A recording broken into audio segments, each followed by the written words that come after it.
வணக்கம். தமிழ்நாடு 360 செய்திகள். கொள்ளிடம் அருகே கடவாசலில் இந்திய கம்யூனிஸ்ட் கட்சி 30வது மாநாடு. மயிலாடுதுறை மாவட்டம் கொள்ளிடம் அருகே கடவாசல் கிராமத்தில் இந்திய கம்யூனிஸ்ட் கட்சி நூற்றாண்டு கொள்ளிடம் ஒன்றிய 30வது மாநாடு நடைபெற்றது. தனசேகர் தலைமை வகித்தார். குமார் வரவேற்றார். தியாகிகள் நினைவு ஸ்தூபியை குணசேகரன் திறந்து வைத்தார். மாவட்ட செயலாளர் சீனிவாசன் கலந்து கொண்டு மாநாட்டு துவக்க உரையாற்றினார். மாநில கட்டுப்பாட்டு குழு செயலாளர் பழனிசாமி கலந்து கொண்டு அரசியல் விளக்க உரையாற்றினார். ஒன்றிய செயலாளர் ஜெயசக்திவேல் வேலை அமைப்பு நிலை அறிக்கை வாசித்தார்.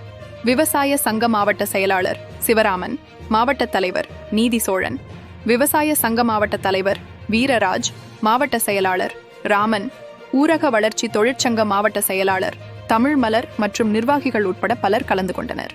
கூட்டத்தில் கொள்ளிடத்தை தனி தாலுகாவாக அறிவித்து கட்டமைப்பு பணிகளை துவக்க வேண்டும். கொள்ளிடம் மற்றும் திருமுல்லை வாசல் ஆகிய பகுதிகளில் தீயணைப்பு நிலையங்கள் அமைக்க வேண்டும். கொள்ளிடம் ஆற்றில் தடுப்பணை கட்டும் பணியை விரைந்து முடிக்க வேண்டும். சிதம்பரத்திலிருந்து மாதரவேலூருக்கு அரசு பேருந்து இயக்க வேண்டும். ஆரம்ப சுகாதார நிலையங்களை தரம் உயர்த்தி மருத்துவர்கள் செவிலியர்களை நியமனம் செய்து உயிர்காக்கும் மருந்துகளை வழங்க வேண்டும். பருவம் தவறி பெய்த மழையால் பாதிக்கப்பட்ட விவசாயிகளுக்கு நிவாரணம் வழங்க வேண்டும். மேட்டூரிலிருந்து தண்ணீர் திறப்பதற்கு முன்பாக அனைத்து கிளை வாய்க்கால்களையும் தூர்வார வேண்டும் உள்ளிட்ட தீர்மானங்கள் நிறைவேற்றப்பட்டன. முடிவில் கார்த்திக் நன்றி கூறினார். மாநாட்டுக்கான ஏற்பாடுகளை கொள்ளிடம் ஒன்றிய குழு சார்பில் செய்திருந்தன. உங்கள் ஊர் செய்திகளை உரத்த குரலில் தமிழ்நாடு 360 செய்திக்காக கடவாசலிருந்து மாவட்ட செய்தியாளர் உங்கள் KR சந்திரன்.